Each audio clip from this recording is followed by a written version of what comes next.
Heto na nga yung araw na nakapag-decide na ang aking mahal na asawa. Sa dinami-dami naming pinuntahan na nagbibenta ng lupa, ang pinaka nagustuhan niya talaga yung nasa Primso or yung malapit sa President Ramon Magsaysay State University. Tapos naman na mag-usap yung asawa ko at saka yung may-ari ng lupa na bibilhin namin. Nakapag-request na nga rin kami ng latest TCT sa may-ari or Transfer Certificate of Title. Sa lahat ng transaction naman namin, nakaalala naman si Ate Darlene at saka si Kuya Arnel. Pare-pareho pa nga kaming walang ligo. Kaya itong si Samira, kagigising lang talaga, binihisan ko na lang ng dami. Yung may-ari kasi ng lupa ay manggagaling pa ng ibang probinsya at balikan lang din siya. Bali ang nag-aasikaso ng kanyang malawak na lupain dito sa Zambales ay ang kanyang kapatid. Kaya maaga kaming makikipagkita sa kanya at kailangan na rin naming matapos to ngayon dahil ilang araw na lang pabalik na kami sa Manila. Noong araw na yan ay napakalakas nga ng ulan. Hindi na nga kami pupunta sa bibilhin naming lupa at dediretso na kami sa attorney's office. Pero itong madadaanan namin ay eto pa rin naman yung daan papunta doon sa bibilhin naming lupa. Kaya nagustuhan ng asawa ko doon kasi malapit sa lahat. Bali eto nga siya, malapit siya sa CSI, mga establishment na nasa bayan at sa terminal ng Victory Liner, sa hospital, sa munisipyo at sa palengke. At higit sa lahat, magiging kapitbahay namin ang Primso. So ayan, malapit na kami sa attorney's office at hinihintay na kami ng may-ari ng lupa na una pa silang dumating. Bago nga kami tuloy ang pumasok sa attorney's office ay nag-usap-usap muna at baka patawarin muna kami.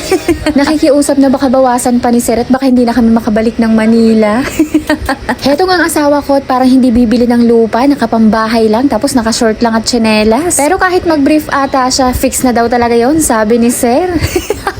Ayan, may bata kaming bagong gising at bagong bihis. Ang Kuya Cypher nga namin ay ayaw nang sumama pero nung nakaraang araw ay sinama namin siya nung nagpunta kami doon para naman makita niya. Ayan, at mukhang nagkaigihan na at dito nga kami sa Diviva and Associates Law Office. Isa nga daw to sa isang pinakakilala na law office at notary public dito sa Iba, Zambales. At hindi naman talaga nakakapagtaka at napakadami niyang client. Sinimulan na ang basahin ng aking mahal na asawa ang deed of sale. Basta yan yung tawag doon, hindi ako masyadong maalam. Habang binabasa nga niya, napaikot ang paningin ko dito sa loob ng office at napakadami niyang collection na laruan. Napaka-friendly nga ng attorney dito kasi tinawag pa niya si Samira tapos pinakita niya lahat ng collection niya na laruan. Maya-maya nga ay nagkapirmahan na. Napakadami ang pirmahang naganap at hindi ko mabilang kung ilang beses ako pumirma. Dalawa nga kaming pumirma kasi kasal naman kami. Lahat ng kanya ay akin din. Char. Sigurista yarn.